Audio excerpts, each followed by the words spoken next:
দাও খোদা দাও আমায় আবার ওমর দারাজ দিল। দাও খোদা দাও আমায় আবার ওমর দারাজ দিল। দাওয়ালির মতো বীর সেনানি, দাওয়ালির মতো বীর সেনানি জাগাতে নিখিল। দাও খোদা দাও আমায় আবার ওমর দারাজ দিল। দাও খোদা দাও আমায় আবার ওমর দারাজ দিল। হামজাকে দাও ঘরে ঘরে জীবন দিতে ওয়াকাতরে। হামজাকে দাও ঘরে ঘরে জীবন দিতে ওয়াকাতরে। আবার কাবা ভাঙতে এলে পাঠাও আবাবিল। দাও খোদা দাও আমায় আবার ওমর দারাজ দিল। সাজ্জা ইমান দিয়ে পাঠাও শত সাহাবা, যাদের দেখে বিশ্ব আবার বলুক মারহাবা। সাজ্জা ইমান দিয়ে পাঠাও শত সাহাবা, যাদের দেখে বিশ্ব আবার বলুক মারহাবা।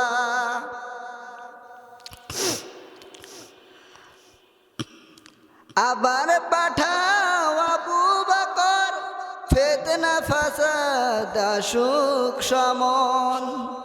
আবার কাবা ভাঙতে এলে পাঠাও আবাবিল। আবার পাঠাও আবু বকর ফিতনা ফাসাদ আসুক সমন। ওয়ানত ওয়াটট পাহাড় সম দাও সে মনের বিন। দাও খোদা দাও আমায় আবার ওমর দারাজ দিল। আলহামদুলিল্লাহ। আজকে আমাদের আলোচনার বিষয় হচ্ছে আল্লাহর উপর ভরসা, আল্লাহর উপর ভরসা। আল্লাহ তাআলা রাব্বুল আলামিন বলেন, আল্লাহ তাআলা কোরআনুল কারীমের 21 নম্বর পারা 11 নম্বর সাপার 10 নম্বর লাইনে 2 নম্বর রুকুর সূরা সাফের 10 নম্বর আয়াত আল্লাহ তাআলা রাব্বুল আলামিন বলে, ইয়া আইয়ুহাল্লাযীনা আমানু হাল আদুল্লুকুম আলা তিজারাতিন তুনজিকুম মিন আযাবিন আলীম। আল্লাহ তাআলা রব্বুল আলামিন এখানে ডাক দিচ্ছে, এখানে একটা ভাবার বিষয় আছে। আল্লাহ তাআলা এখানে ডাক দিচ্ছে কাদেরকে? আল্লাহ তাআলা আল্লাহ তাআলা রব্বুল আলামিন এখানে ডাক দিচ্ছে শুধুমাত্র মুমিনদেরকে। আল্লাহ তাআলা তো এখানে বলতে পারতেন ইয়া আইয়ুহান নাস, হে মানুষেরা। আল্লাহ তাআলা তো বলতে পারতেন ইয়া আইয়ুহাল কাফিরুন, হে কাফেররা। আল্লাহ তাআলা তো বলতে পারতেন ইয়া আইয়ুহাল্লাযীনা মুনাফিকুন, হে মুনাফিকেরা। আল্লাহ তাআলা তো বলতে পারতেন ইয়া আইয়ুহাল মুসলিমুন, হে মুসলমানেরা। আল্লাহ তাআলা কেন বলল না ইয়া আইয়ুহাল মুসলিমুন ইয়া আইয়ুহাল ইনসান? আল্লাহ তাআলা তো বলতে পারতেন হে মানুষ, হে মুসলমানেরা। কেননা আল্লাহ তাআলা তো সবই সৃষ্টি করেছে। আপনাদের কাছে আবার প্রশ্ন, আল্লাহ কেন ইমানদারদেরকে ডাক দিচ্ছে? আল্লাহ তাআলা বলে আমি তো শুধুমাত্র ইমানদারদেরকেই ডাক দিচ্ছি, কিন্তু ইমানদার এখানে আমরা যারা আছি সবাই কি ইমানদার? এ কথা বলা লাগবে, আল্লাহর কোরআন বলা লাগবে যে আমরা ইমানদার কিনা। আমরা এখানে যারাই আছি সবাই আমরা ইমানদার না। আল্লাহ রাব্বুল আলামিন কোরআনুল কারীমের সূরা বাকারার 1 নম্বর পারা 2 নম্বর সাপার 11 নম্বর লাইনে 11 নম্বর আয়াতের প্রথম অংশে আমার আল্লাহ তাআলা জানিয়েছে, ওয়া ইযা কিলা লাহুম আমিনু কামা আমানান নাস।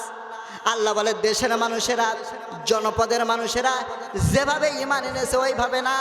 আল্লাহ তাআলা বলেন যদি তোমরা ঈমানদার দাবি করো, আমার আল্লাহ তাআলার মুমিন বান্দা দাবি করো, তাহলে তোমাদের 1 নাম্বার দাবি হচ্ছে আমার কোরআনের দাবি অনুযায়ী ঈমান আনা লাগবে। আপনি কি পেরেছেন কোরআনের দাবি অনুযায়ী ঈমান আনতে? যদি আপনি কোরআনের দাবি অনুযায়ী ঈমান আনেন তাহলে আপনি ঈমানদার। আল্লাহ তাআলা রাব্বুল আলামিন বলে যদি কোনো ব্যক্তি ঈমান আনে তার পুরস্কার কি জানো? আল্লাহ তাআলা সূরা লা ফাতাহনা আলাইহিম বারাকাতিম মিনাস সামাই ওয়াল আরদ।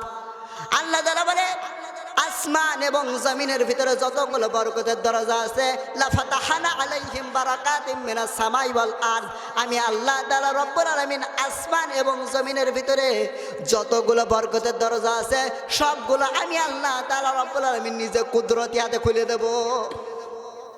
তাহলে আপনি যদি ইমানদার দাবি করতে পারেন, আল্লাহ তাআলা কোরআনের দাবি অনুযায়ী যদি আপনি ঈমান আনতে পারেন, আল্লাহ তাআলা আপনার প্রথম নাম্বার পুরস্কার দিচ্ছে লা ফাতাহনা আলাইহিম বারাকাতিম মিনাস সামাই ওয়াল আরদ, আসমান এবং জমিনের ভিতরে সব বরকতের দরজা আমার আল্লাহ খুলে দিচ্ছে।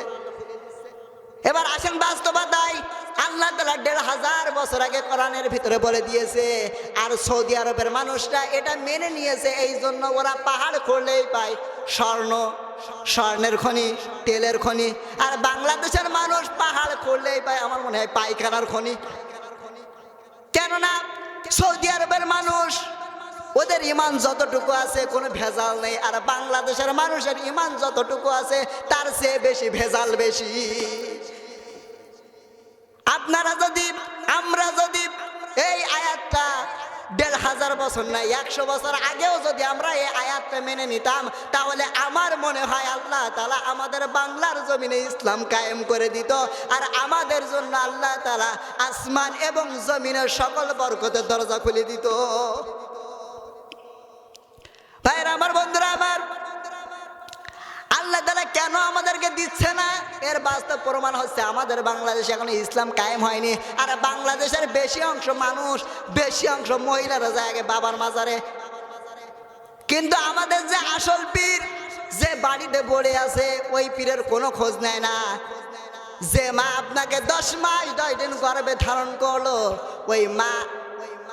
ওই মাকে আমরা কোনো খোঁজ নেই না, বাবাকে আমরা খোঁজ নেই না। আমরা খোঁজ নেই ওই ল্যাংটা বাবা, যেগুলো পীর, এইগুলো যেগুলো ভণ্ড পীর, এইগুলোর খোঁজ আমরা খুবই রাখি। ভাইয়েরা আমার, বন্ধুরা আমার, আলোচনার বিষয় ওটা না, আমাদের আলোচনার সাবজেক্ট হচ্ছে আল্লাহ তাআলা কেন ঈমানদারকে ডাক দিচ্ছে। আল্লাহ তাআলা রব্বুল আলামিন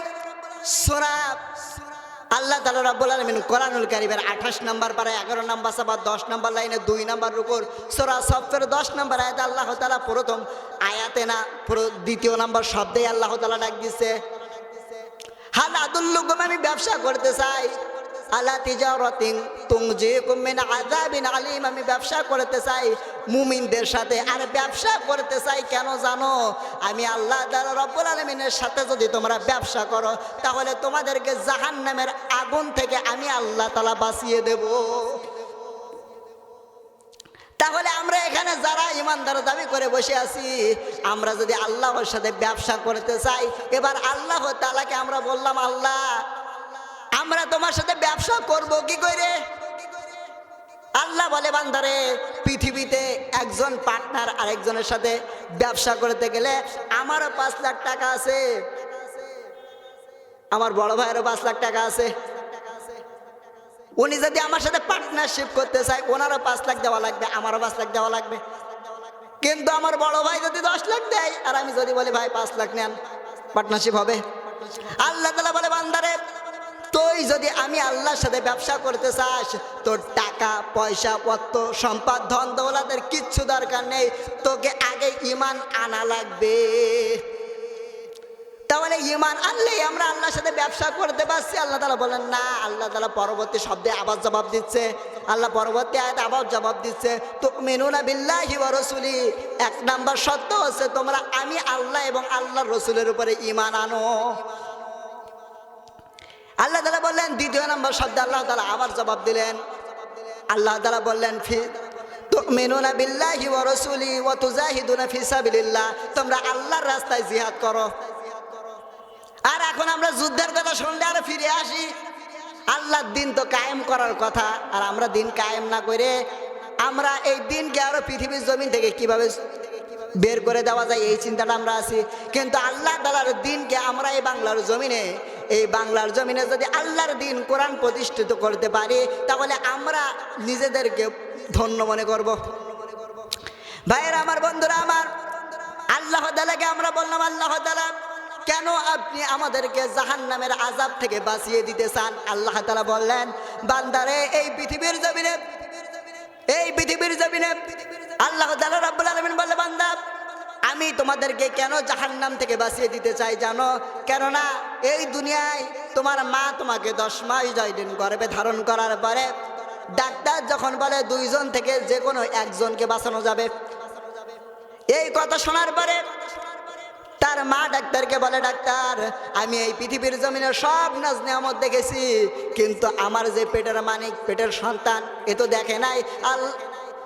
ও ডাক্তার, আমার বেঁচে থাকার দরকার নেই, আমাকে মেরে ফেলে আমার সন্তানটাকে বাঁচিয়ে দাও। আল্লাহ বলে, বান্দারে তোর মা তোকে 10 মাস 9 দিন গর্ভে ধারণ করলে তোর মা তোর জন্য জীবন পর্যন্ত দিয়ে দিতে পারে, কিন্তু আমি আল্লাহ তাআলা রব্বুল আলামিন তো ফি আইয়ি সূরাতিন মা শা রাক্কাবাক, আমি আল্লাহ তাআলা রব্বুল আলামিন তোদেরকে কত সুন্দর আকৃতি, কত সুন্দর ডিজাইন দিয়ে আমি আল্লাহ তাআলা তোমাদেরকে তৈরি করেছি।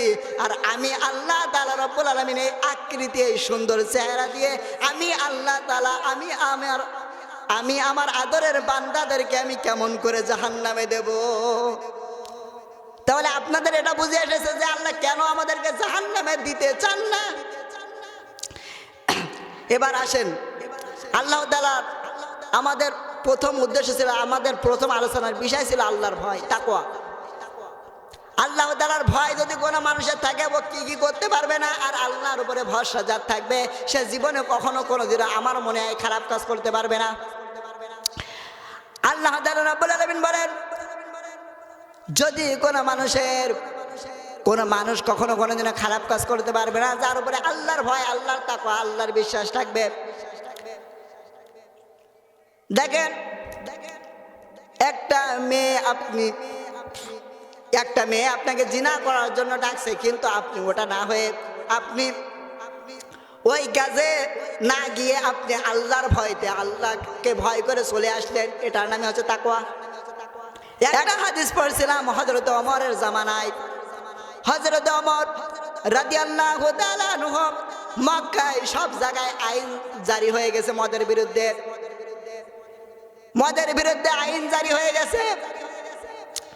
মদের নেশায় এক যুবক মদিনার আকিল নামক বাজার থেকে 1 বোতল মদ কিনেছে, 2 বোতল মদ কিনেছে, 1 বোতল খেয়েছে বাজারের গোপন স্থানে, আর 1 বোতল চাদরের নিচে নিয়েছে।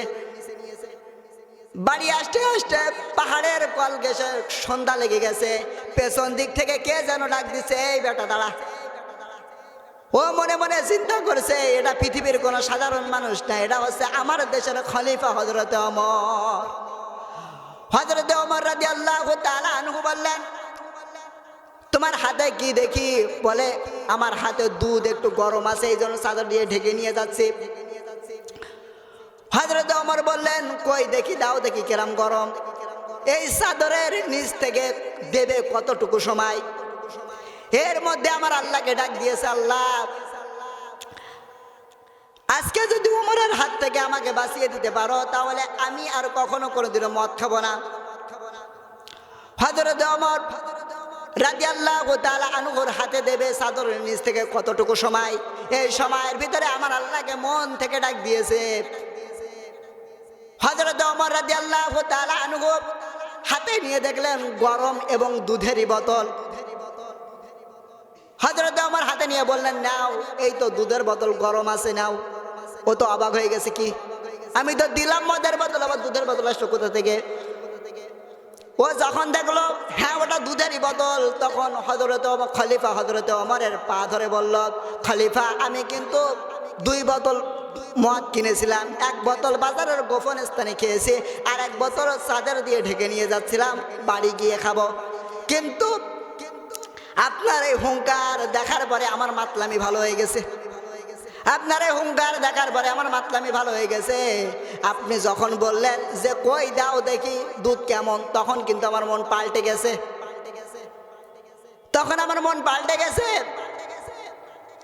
হযরতে ওমরের যখন ওই লোকটা যখন বললো আমার মনটা পাল্টে গেছে, যখন আপনি বলেছেন যে কই দেখি দাও দুধের বোতলটা দাও, তখন আমি আল্লাহ তাআলাকে ডাক দিয়ে বলেছি যে আল্লাহ, আজকে যদি হযরত ওমরের হাত থেকে আমাকে বাঁচিয়ে দিতে পারো, তাহলে আমি আর জীবনে কখনো কোনোদিনও মদ খাবো না।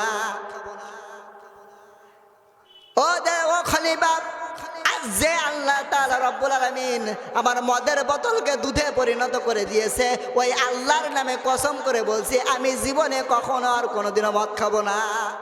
তাহলে আপনার এরকম ওয়াজানা মুহূর্তে, আপনার খারাপ মুহূর্তে আপনি যদি আল্লাহর কাছে সাহায্য চাইতে পারেন, তাহলে আল্লাহ তাআলা সাহায্য আসতে আপনার উপরে দেরি হবে না। হযরত ইব্রাহিম নবীর জীবনে পড়তে গিয়ে পেয়েছিলাম, হযরত ইব্রাহিম নবী আলাইহিস সালামকে যখন আগুনের ভিতরে ফেলে দেবে, সর্বপ্রথম ওই লাকড়ি ধরে রেখেছিল হযরত ইব্রাহিম নবী আলাইহিস সালামের বাবা। হযরত ইব্রাহিম নবী যখন দেখলেন আল্লাহ, তখন আল্লাহ তাআলাকে স্মরণ করে বললেন, ও আল্লাহ, এই পৃথিবীর জমিনে যদি কোনো মানুষ বিপদে পড়ে সর্বপ্রথম তার পিতার কাছে যায়, আর আজকে আমাকে আগুনে ফেলার জন্য আমার বাবাই আগে লাকড়ি ধরে আছে। হযরত ইব্রাহিম নবী আল্লাহকে বললেন, হাসবুনাল্লাহু ওয়া নি'মাল ওয়াকিল, নি'মাল মাওলা ওয়া নি'মান নাসির। ও আল্লাহ, আপনি ছাড়া আমার সাহায্যকারী আর কেউ নেই, আপনি ছাড়া এই পৃথিবীতে আমার সাহায্যকারী আর কেউ নেই। আল্লাহ তাআলা হযরত ইব্রাহিম নবীকে পরীক্ষা নেওয়ার জন্য দুইজন ফেরেশতা আমার আল্লাহ তাআলা পাঠিয়ে দিলেন। ফেরেশতা দুজন এসে বললেন, হ্যাঁ নবী ইব্রাহিম, যদি আপনি হুকুম করেন, তাহলে আপনাকে আমরা আগুন থেকে লিভিয়ে দিতে পারি আগুনটাকে। হযরত ইব্রাহিম নবী আলাইহিস সালাম বললেন, আগুনটা আমরা লিভিয়ে দিতে পারি। হযরত ইব্রাহিম নবী সেই সময় বলেছিল, ও ফেরেশতারা, যে আল্লাহ আমাকে বানিয়েছে, ওই আল্লাহ যদি চায় যে আমি ইব্রাহিম মারা যাই, তাহলে আমি মরতে রাজি। আর আমার আল্লাহ যদি চায় যে আমি ইব্রাহিম বেঁচে থাকি, তাহলে আমি বেঁচে যাব। এই কথাটা আমার আল্লাহর এত ভালো লেগেছে, আমার আল্লাহ তাআলা রব্বুল আলামিন হযরত ইব্রাহিম নবীকে বললেন, ইব্রাহিম, আজ থেকে আমি তোমাকে জাতির পিতা করে দিলাম। আর বাংলাদেশের জাতির পিতা ছিল বঙ্গবন্ধু, ও জাতির পিতা না ঘোড়ার ডিম। এই জন্য মুসলিম মিল্লাতের জাতির পিতা হচ্ছে হযরত ইব্রাহিম নবী আলাইহিস সালাম। ভাইরা আমার, বন্ধুরা আমার, হযরত ইব্রাহিম নবী তার নাতিপুতিদের সাথে গল্প করেছে যে আমি এই দুনিয়ায় সবচেয়ে শান্তিতে ছিলাম কোন দিন জানো? এই পৃথিবীতে আমি শান্তিতে ছিলাম কোন দিন জানো? যে 40 দিন আমাকে আগুনে রাখা হয়েছিল। ভাইরা আমার, বন্ধুরা আমার, এরকম কঠিন মুহূর্তে যদি আপনি আল্লাহকে স্মরণ করতে পারেন, আমার আল্লাহর সাহায্য আসতে আপনার দেরি হবে না।